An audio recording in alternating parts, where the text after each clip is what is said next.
So இதில் என்ன ஒரு ப்ளஸ்னா, இப்போ பெட்ரோல் பங்க் நீங்கள் போனீங்கன்னா மினிமம் 1 crore அந்த ரேஞ்சில் தான் ஆரம்பிக்கும். பட் நம்ம இதில் வந்து பார்த்தீங்கன்னா 10 lakhsலேருந்தே இருக்குது. So they can start from 10 lakhs it self, okay, including 7 to 10 lakhsலேயே ஆரம்பிக்கலாம் இன்னைக்கு. ஏன்னா ஒரு சிங்கிள் கன் போடலாம், ஒரு கார் சார்ஜ் பண்ணுற மாதிரி முதல்ல போடலாம். ஏன்னா நம்ம மேனுஃபேக்சரர் கம் ப்ரொவைடர்ன்றதுனால அப்கிரேட் ஆப்ஷன் கொடுக்குறோம்.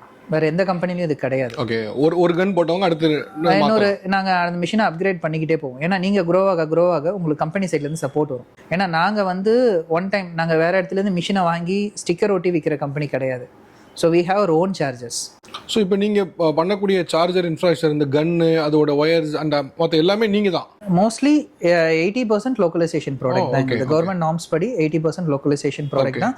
We have our own charger. ஏன்னா எங்களுக்கு எங்கே போகும்னா, வெளியிலேருந்து நாங்கள் ஒரு இடத்துலேருந்து சார்ஜர் வாங்குறோம் அப்படின்னா அந்த சார்ஜர் ஒர்க் ஆகலைன்னா again I need to point out someone. 1 point contact நாங்கள் தான். ஓகே, அது ஆப் ஒர்க் ஆகலைனாலும், பேமெண்ட் இஷ்யூ இருந்தாலும், சார்ஜர் ஒர்க் ஆகலைனாலும், வேறு ஏதாவது ஒரு லைபிலிட்டி ப்ராப்ளம் வந்தாலும், ஒரு கம்ப்ளையன்ஸ் ப்ராப்ளம் வந்தாலும், எல்லாமே ரிலாக்ஸ் வில் டேக் கேர்.